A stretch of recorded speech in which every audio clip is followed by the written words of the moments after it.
Live visuals ಅನ್ನ ನೀವು ನೋಡ್ತಾ ಇದ್ದೀರಿ. ಈಗಾಗಲೇ ಪೊನ್ನಂಬಲಮೇಡು ಈಗಾಗಲೇ ನೀವು ದೃಶ್ಯದಲ್ಲಿ ನೋಡ್ತಾ ಇದ್ರಿ. ಬೆಟ್ಟದ ತುದಿಯಲ್ಲಿ ಸೂರ್ಯಾಸ್ತ ಆಗ್ತಾ ಇದೆ. ಆ ದೃಶ್ಯವನ್ನ ಕೂಡ ಕಣ್ತುಂಬಿಕೊಳ್ತಾ ಇದ್ದಾರೆ. ಮುಖ್ಯ ಉದ್ದೇಶ ಯಾವಾಗ ಸೂರ್ಯಾಸ್ತ ಆಗುತ್ತೋ, ಯಾವಾಗ ಮಕರ ಜ್ಯೋತಿಯ ದರ್ಶನ ಆಗುತ್ತೋ ಅಂತ ಈಗಾಗಲೇ ತಿರುವಾಭರಣಗಳನ್ನು ತೆಗೆದುಕೊಂಡು ಬಂದಿದ್ದಾರೆ. ಒಂದು ಸುತ್ತಿನ ಪೂಜೆಯಾಯಿತು. ಪೂಜೆಯಾದ ನಂತರ ಈಗ ಇಲ್ಲಿಂದ ಗರ್ಭಗುಡಿಗೆ ತೆಗೆದುಕೊಂಡು ಹೋಗಲಾಗುತ್ತೆ. ಕೆಲವೇ ಕ್ಷಣಗಳಲ್ಲಿ ಈ ಒಂದು ಯಾತ್ರೆ ಆರಂಭ ಆಗುತ್ತೆ. ಆ ಸಂಭ್ರಮ ನೀವು ನೋಡ್ತೀರಿ, ಆ ಘೋಷಣೆಗಳನ್ನು ನೀವು ನೋಡ್ತೀರಿ, ಅದನ್ನು ಕಣ್ತುಂಬಿಕೊಳ್ತೀರಿ. ಈ ಆಭರಣಗಳ ಮೆರವಣಿಗೆ ನೋಡಬೇಕು ಅಂತಾನೆ ಭಕ್ತಾದಿಗಳು ಕಾತರದಿಂದ ಕಾಯ್ತಾ ಇರ್ತಾರೆ. ಅಯ್ಯಪ್ಪನ ಅಲಂಕಾರಕ್ಕೆ ಪ್ರತಿ ವರ್ಷವೂ ಬಳಸಲ್ಪಡುವ ಪುರಾತನವಾದ ಆಭರಣಗಳು, ಆ ಆಭರಣಗಳನ್ನು ಹಾಕಿ ಅದಾದ ನಂತರ ಒಂದು ಪೂಜೆಯಾಗತ್ತೆ. ಇದರ ವಿಶೇಷತೆಗಳನ್ನು ನಾವು ಮಾತನಾಡ್ತಾ ಹೋಗ್ತಾ ಇದ್ವಿ. ಗಣಪತಿ ಭಟ್ರೆ, ತಂತ್ರಕ್ಕೆ ಮಹತ್ವ ಅಂತ ಹೇಳ್ತಾರೆ. ಏನಿದು ಅಂದರೆ ಮಂತ್ರ ಮತ್ತು ತಂತ್ರದ ವ್ಯತ್ಯಾಸ ಏನಿರುತ್ತೆ? ಖಂಡಿತ. ನಮ್ಮಲ್ಲಿ ದೇವತಾ ಆರಾಧನೆ ಹೇಗೆ ನಡ್ಕೊಂಡು ಬಂದಿದೆ ಅಂತಂದರೆ, ಒಂದು ಆಗಮಶಾಸ್ತ್ರ ಅಂತ, ಅದು ಒಂದು ಕಡೆಯಿಂದ ಸಾಗಿದರೆ ಇನ್ನೊಂದು ಕಡೆಗೆ ತಂತ್ರಶಾಸ್ತ್ರಗಳು ಅಂತ.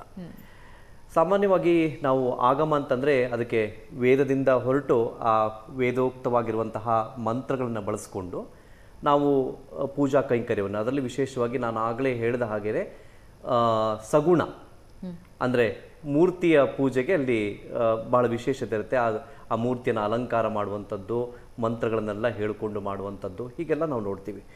ಆದರೆ ಅಯ್ಯಪ್ಪನ ಒಂದು ಒಟ್ಟಾರೆ ಆರಾಧನೆ ನೋಡೋದಾದರೆ, ಅಂದರೆ ಇವತ್ತು ನಾವು ಆ ಅಯ್ಯಪ್ಪನ ಮೂರ್ತಿಗೆ ಅಲ್ಲಿ ಅಲಂಕಾರವನ್ನು ಮಾಡ್ತಾರೆ, ಆಭರಣವನ್ನು ತೆಗೆದುಕೊಂಡು ಹೋದ್ರು, ಅದೆಲ್ಲವೂ ಇರುತ್ತೆ. ಆದರೂ ಕೂಡ ಒಟ್ಟಾರೆಯಾಗಿ ಈ 48 ದಿವಸಗಳ ಒಂದು ಆರಾಧನೆಯನ್ನೆಲ್ಲ ನಾವು ಗಮನಿಸಿದಾಗ ಅಲ್ಲಿ ತಂತ್ರಕ್ಕೆ ಹೆಚ್ಚಿನ ಪ್ರಾಧಾನ್ಯತೆ ಇರೋದು ಕಾಣುತ್ತೆ. ಹೇಗೆ ಅಂತಂದರೆ, ನಾವು ಈಗಾಗಲೇ ಮಾತಾಡಿದ ಹಾಗೆ ಇಲ್ಲಿ ಈ ಯಮ ನಿಯಮ ಇತ್ಯಾದಿಗಳೆಲ್ಲವೂ ಕೂಡ ಯೋಗ ಸಾಧನೆಯ ಹಂತಗಳು. ಇವೆಲ್ಲವೂ ಕೂಡ ಆತ್ಮ ಸಾಕ್ಷಾತ್ಕಾರಕ್ಕೆ ಹೆಚ್ಚು ಹತ್ತಿರದಲ್ಲಿರುವಂಥದ್ದು. ಅಂದರೆ ಮಂತ್ರದ ಮೂಲಕವೂ ಕೂಡ ಅದೆಲ್ಲವೂ ಆಗುತ್ತೆ. ಆದರೆ ಇದು ನೇರವಾಗಿ ನಾವು ನಮ್ಮ ಒಳಗಡೆ ಇರುವಂತಹ ಒಂದು ಏನು ಆತ್ಮ ಅಂತ ನಾವೇನು ಕರಿತೀವಿ, ದೇಹದ ಒಳಗಡೆ ಇರುವಂಥದ್ದು, ಅದರ ಜೊತೆಗೆ ನೇರವಾಗಿ ಆಗುವಂತಹ ವ್ಯವಹಾರ. ಹಾಗಾಗಿ ಇಲ್ಲೆಲ್ಲವೂ ಕೂಡ ಒಂದು ರೀತಿಯಲ್ಲಿ ಸಿಂಬಲಿಕ್ ಅಂತ ಹೇಳ್ತೀವಲ್ಲ, ಆ ರೀತಿಯಲ್ಲಿ ನಡೀತಾ ಇರುತ್ತೆ. ಹಾಗೆ ನೋಡಿದರೆ ಈ ಅಯ್ಯಪ್ಪ ಇದರ ಹಿನ್ನೆಲೆನ ನಾವು ಗಮನಿಸೋದಾದರೆ ಇದಕ್ಕೆ ತುಂಬ ಪೌರಾಣಿಕವಾದಂತಹ ಹಿನ್ನೆಲೆಗಳೇನೂ ಇಲ್ಲ. ಹರಿಹರ ಸುತ ಅಂತ ಹೇಳ್ತಾರೆ. ಹೌದು, ಅದನ್ನು ನಾವು ಅರ್ಥ ಮಾಡ್ಕೊಳ್ಬೇಕಿರೋದು ಹೇಗೆ? ಖಂಡಿತ ಇದು ಒಂದು ಹೀಗಾಗಿದ್ದಿರಬಹುದು. ನಮ್ಮಲ್ಲಿ ಈ ವೈಷ್ಣವ ಮತ್ತು ಶೈವ ಅನ್ನುವಂತಹ ಬಹಳ ದೊಡ್ಡ ಡಿಫ್ರೆನ್ಸ್ ಆಫ್ ಒಪಿನಿಯನ್ಗಳೆಲ್ಲವೂ ಕೂಡ ಇದ್ವು. ಅವೆಲ್ಲವನ್ನು ಮರೆಮಾಚುವಂತಹ ದೃಷ್ಟಿಯಿಂದ ಹೀಗೊಂದು ತತ್ವವನ್ನು ಕಾಣುವಂತಹ ದೈವದ ಅವಶ್ಯಕತೆ ಬಹಳ ಬಹಳ ಇತ್ತು. ಅದಕ್ಕೆ ಉತ್ತರ ರೂಪದಲ್ಲಿ ನಮಗೆ ಸಿಕ್ಕಿದ್ದೇ ಈ ಶಾಸ್ತ್ರ ಅಯ್ಯಪ್ಪ ಅನ್ನೋದು. ಅದು ನಮ್ಮ ಕನ್ನಡದ ಶಬ್ದ. ಅದು ನಾವು ಅಯ್ಯ ಅನ್ನೋದಕ್ಕೆ ಸ್ವಾಮಿ, ಒಡೆಯ ಹೀಗೆಲ್ಲ ಅರ್ಥ ಮಾಡ್ಕೊಳ್ಬೋದು. ಮತ್ತು ಅಪ್ಪ ಅಂದರೆ ತಂದೆ ಅನ್ನೋದನ್ನೆಲ್ಲವೂ ಕೂಡ ಅಲ್ಲಿ ಅಯ್ಯನಾರ್, ಅಯ್ಯನ್ ಹೀಗೆಲ್ಲ ಕೂಡ ಬಳಸೋದಿದೆ. ಅವೆಲ್ಲದಕ್ಕೂ ಕೂಡ ಒಡೆಯ ಅನ್ನೋಂಥದ್ದೆಲ್ಲ ಇದೆ. ಈ ಒಡೆಯ ಅನ್ನೋದು ಏನು ಹೇಳುತ್ತೆ ಅಂತಂದ್ರೆ ರಕ್ಷಣೆಯನ್ನ ಹೇಳುತ್ತೆ. ರಕ್ಷಣೆ ಅನ್ನೋದು ಕ್ಷಾತ್ರ ಧರ್ಮ. ನೋಡಿ, ಆ ಅಯ್ಯಪ್ಪನ ಮೂರ್ತಿಯನ್ನು ನಾವು ಗಮನಿಸಿದಾಗ ಆತ ಯೋಗ ಮುದ್ರೆಯನ್ನ ಹಾಕಿಕೊಂಡು ಕುಳಿತುಕೊಂಡಿದ್ದಾನೆ, ಯೋಗ ಪಟ್ಟವನ್ನು ಧರಿಸಿದ್ದಾನೆ, ಆ ಯೋಗ ಪೀಠದ ಮೇಲೆ ಅವನು ಕುಳಿತುಕೊಂಡಿದ್ದಾನೆ. ಇದೆಲ್ಲವನ್ನು ನೋಡಿದಾಗ ಒಂದು ಕಡೆಗೆ ಶೈವ ತತ್ವ ನಮಗೆ ಎದ್ದು ಕಾಣಿಸುತ್ತೆ. ಅಂದ್ರೆ ಶಿವನಿಂದ ಯೋಗ, ಆ ಯೋಗ ಮುದ್ರೆ ಎಲ್ಲವೂ ಕೂಡ ಅದು ಶಿವತತ್ವ. ಆದರೆ ಅವನು ಮಾಡುವಂತಹ ರಕ್ಷಣಾತ್ಮಕವಾದಂತಹ ಕಾರ್ಯ ಇದೆಯಲ್ಲ, ಅದು ವೈಷ್ಣವ ತತ್ವವನ್ನು ಹೇಳುತ್ತೆ. ಹೀಗೆ ವೈಷ್ಣವ ಮತ್ತು ಶೈವ ಇದೆರಡರ ಸಮಾಗಮಕ್ಕೆ ಅತ್ಯುತ್ತಮ ಉದಾಹರಣೆ ಯಾವುದಾದ್ರೂ ಕೊಡಬಹುದು ಅಂತಂದ್ರೆ ಅದು ಅಯ್ಯಪ್ಪ ಸ್ವಾಮಿ. ಹೀಗೆ ನಾವು ನೋಡಬಹುದು. ಬಾಲಚಂದ್ರ ಅವರೇ, ಇದನ್ನ ವಿವರಿಸಬಹುದಾ? ಅಂದ್ರೆ ಆರಂಭದಲ್ಲಿ ನಮಗೆ ಅರ್ಥ ಆಗಿದ್ದು ಪಂದಳದಿಂದ ಆಭರಣಗಳ ಪೆಟ್ಟಿಗೆಯನ್ನ ತಂದು ಇರಿಸಲಾಯಿತು. ಅದನ್ನ ಸ್ವಾಗತಿಸೋದಕ್ಕೆ ಅಧಿಕಾರಿಗಳು, ದೇವಾಲಯದ ಆಡಳಿತ ಮಂಡಳಿಯ ಅಧಿಕಾರಿ ವರ್ಗಗಳು ಬಂದ್ರು, ಅವ್ರನ್ನ ಸ್ವಾಗತ ಮಾಡಿದ್ದಾರೆ. ಈಗ ಅವ್ರನ್ನ ಈಗ ಕರ್ಕೊಂಡು ಹೋಗ್ತಾ ಇದ್ದಾರೆ. ಈಗ ಸುಮಾರಾಗಿ ಒಂದು 6-6:30 ಅಲ್ಲಿಗೆ ಅಂದ್ರೆ ಸಮೀಪಕ್ಕೆ ಹೋಗ್ತಾರೆ ದೇವಸ್ಥಾನದ ಬಾಗಿಲಿಗೆ. ಎಷ್ಟು ದೂರ ಇದೆ? ಅಲ್ಲಿಂದ 1-1.5 ಕಿಲೋಮೀಟರ್ ಆಗುತ್ತೆ. ಈಗ 1-1.5 ಕಿಲೋಮೀಟರ್ ನಡ್ಕೊಂಡು ಹೋಗ್ತಾರೆ. ಹೌದು. ಈ ಆಭರಣದ ಪೆಟ್ಟಿಗೆಗಳನ್ನ ಹೊರೋದು ಯಾರು ನಿರ್ಧಾರ ಮಾಡ್ತಾರೆ? ಯಾರು ಹೊರಬೇಕು ಅಂತ ಏನಾದ್ರೂ? ಪ್ರತಿ ವರ್ಷ ಏನಾಗುತ್ತೆ ಅಂದ್ರೆ ಅದು ಪ್ರತಿ ವರ್ಷ ಹೊರ್ತಾರೆ. ಅಧಿಕಾರಿ ವರ್ಗದವರೇ ತೀರ್ಮಾನ ಮಾಡ್ತಾರೆ. ಪಂದಳದ ಅರಮನೆಯಿಂದ ಹೊರಡಬೇಕಾದ್ರೆ ಅಲ್ಲಿ ತೀರ್ಮಾನ ಮಾಡ್ತಾರೆ. ಒಂದು 3-4 ಜನ ಅಂದರೆ ಚೇಂಜ್ ಆಗ್ತಾರೆ, ಮಧ್ಯದಲ್ಲಿ ಬೇರೆ ಬೇರೆಯವ್ರು ಬರ್ತಾರೆ. ಅಂದರೆ ಪ್ರತಿ ವರ್ಷ ಯಾರು ಬರ್ತಾರೆ ಅವರೇ ಹೊರ್ತಾರೆ, ಬಟ್ ಚೇಂಜ್ ಆಗ್ತಿದ್ದಾರೆ. ಪುನಃ ಮಧ್ಯದಲ್ಲಿ ಬೇರೆ ಬೇರೆ ತಲೆ ಮೇಲೆ ಹೊಡ್ಕೊಂಡು ಬರ್ತಾ ಇರ್ತಾರೆ, ಮಧ್ಯದಲ್ಲಿ ಇಳಿಸ್ಕೊಳ್ತಾ ಇರ್ತಾರೆ. ಅಲ್ಲಲ್ಲಿ ಪೂಜೆ ನಡೀತಾ ಇರ್ತದೆ. ಅದು ಕಾಲ್ನಡಿಗೆಲೇ ಬರುತ್ತೆ ಹೊರತು ಯಾವುದೇ ವಾಹನ ಮುಖಾಂತರ ಬರೋದಿಲ್ಲ ಇಲ್ಲಿಗೆ. ಸೊ ಈಗ ಇಲ್ಲಿಂದ ಸನ್ನಿಧಾನಕ್ಕೆ ಬಂದು 18 ಮೆಟ್ಟಲ ಮುಖಾಂತರ ಬಂದು 2 ಪೆಟ್ಟಿಗೆಗಳು ಮಾತ್ರ ಭಗವಂತನ ಸನ್ನಿಧಾನಕ್ಕೆ ಹೋಗುತ್ತೆ. ಇನ್ನೊಂದು ಪೆಟ್ಟಿಗೆ ಮಾತ್ರ ಮಾಳಿಗಾಪುರ ತಮ್ಮ ದೇವಿಗೆ ಹೋಗುತ್ತೆ. ಅವಳಿಗೂ ಅದನ್ನ ಆಭರಣ ತೊಡಿಸ್ತಾರೆ. ಸೊ ಅಲ್ಲಿ ಅದಕ್ಕಿಂತ ಮುಂಚೆ 2 ನಕ್ಷತ್ರಗಳು ಬೇರೆ ಬರ್ತದೆ. ನಾವು ನೋಡಿದಾಗೆ ಜ್ಯೋತಿ ನೋಡಿದ ಹಾಗೆ 2 ಅಂದರೆ ಪ್ರಶಾಂತವಾದ ವಾತಾವರಣ ಇದ್ದಾಗ, ಮೋಡ ಇಲ್ದೇನೆ, ಆಕಾಶದಲ್ಲಿ ಮೋಡಗಳು ಇಲ್ದೇನೆ ಇದ್ದಾಗ 2 ನಕ್ಷತ್ರ ತುಂಬ ಚೆನ್ನಾಗಿ ಹೊಳಿತಾ ಬರ್ತಾ ಇರ್ತವೆ. ಸಾಕ್ಷಾತ್ ಭಗವಂತ ನಮ್ಮ ಬೆಳಕನ್ನು ಅಲ್ಲಿ ಯಾವ ಥರ ಅಂದರೆ ಕಣ್ಣಿಗೆ ಕುಕ್ತಾಗಿ ಇರ್ತದೆ. ಪ್ರತಿಯೊಬ್ಬರ ಮನಸ್ಸಲ್ಲೂ ಭಗವಂತ ಇಲ್ಲಿದ್ದಾನೆ ಅನ್ನೋ ಒಂದು ಮನೋಭಾವನೆ ಕ್ರಿಯೇಟ್ ಆಗುತ್ತೆ. ಒಂದು 6:30 6:30 ಅಥವಾ 6:40 ಒಳಗಡೆ ಅಲ್ಲಿ ಏನು ಜ್ಯೋತಿ ಕಾಣಬೇಕು ಅದು ಕಾಣ್ತಾ ಬರ್ತಾರೆ. ಮಾಳಿಗಾಪುರ ದೇವಿ ಬಗ್ಗೆ ವಿವರಿಸೋದಾದ್ರೆ ವಿಶೇಷತೆ. ಮಾಳಿಗಾಪುರ ತಮ್ಮ ಅಂದರೆ 2 ಥರದಲ್ಲಿ ಹೇಳ್ತಾರೆ. ಒಂದು, ಈ ರಾಜ ಮನೆತನದವರು ಮಧುರೆ ಮೀನಾಕ್ಷಿಯ ಆರಾಧಕರಾಗಿದ್ರಂತೆ, ಅಂದರೆ ಒಂದು ಪುರಾಣದಲ್ಲಿ ಹೇಳ್ತಾ ಬರೋದು.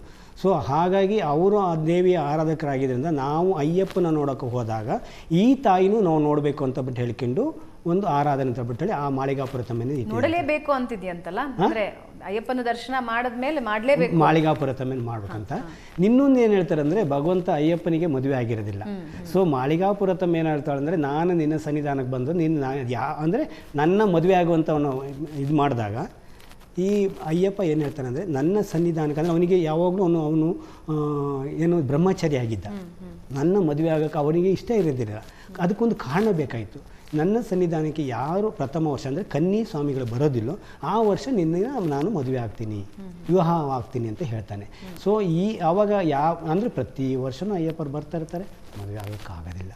ಇದು ಒಂದು ಕಥೆ ಆಗುತ್ತೆ. ಸೊ ಈ ಥರ ಹಿನ್ನೆಲೆಯಲ್ಲಿ ಭಗವಂತ ಅಲ್ಲಿ ಆಯಮ್ಮನ ಕೂರಿಸಿದ್ದಾರೆ. ಆಯಾ ಸಂದರ್ಭ ಸಮಯಕ್ಕೆ ತಕ್ಕ ಹಾಗೆ ಕಥೆಗಳು ಉತ್ಪತ್ತಿ ಆಗ್ತಾರೆ.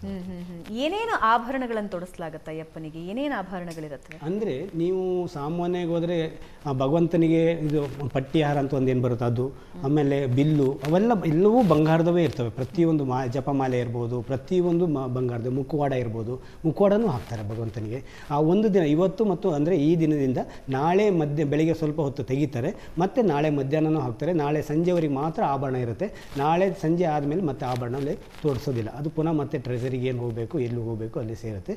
ಇದು ಪಂದಳಕ್ಕೆ ನೀವು ಯಾವಾಗಲಾರು ದೇವಸ್ಥಾನ ಓಪನ್ ಆದಾಗ, ಈ ಕಾರ್ತಿಕ್ ಮಾಸದಲ್ಲಿ ಓಪನ್ ಆದಾಗ ಅಲ್ಲಿ ಆಭರಣನ ಪೆಟ್ಟಿಗೆಯಲ್ಲಿ ಇಟ್ಟಿರ್ತಾರೆ, ನೋಡೋಕ್ಕೆ ಅವಕಾಶ ಮಾಡಿಕೊಡ್ತಾರೆ. ಪ್ರತಿಯೊಬ್ಬರಿಗೂ ಅವಕಾಶ ಮಾಡಿಕೊಡ್ತಾರೆ. ಯಾವಾಗ? ಈ ಸೀಸನಲ್ಲಿ ಅಂದರೆ ಕಾರ್ತಿಕ ಮಾಸದಲ್ಲಿ ಪಂದಳದ ಪಂದಳ ಅಲ್ಲಿಂದ ಒಂದು 30-35 ಕಿಲೋಮೀಟರ್ ಆಗುತ್ತೆ ಪಂದಳಕ್ಕೆ.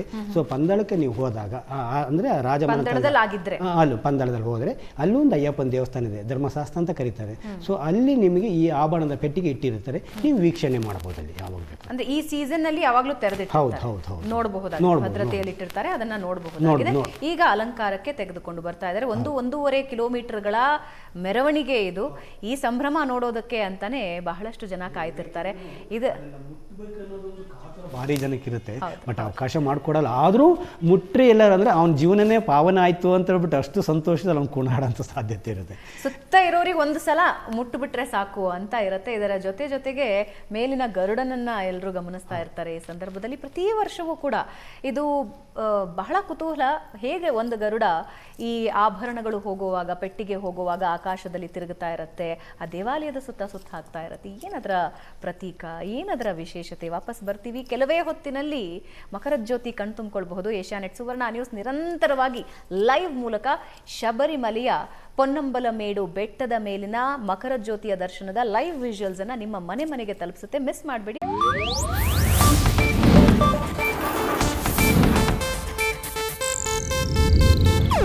ಇದು ಏಷ್ಯಾನೆಟ್ ನ್ಯೂಸ್ ನೆಟ್ವರ್ಕ್ ಪ್ರಸ್ತುತಿ.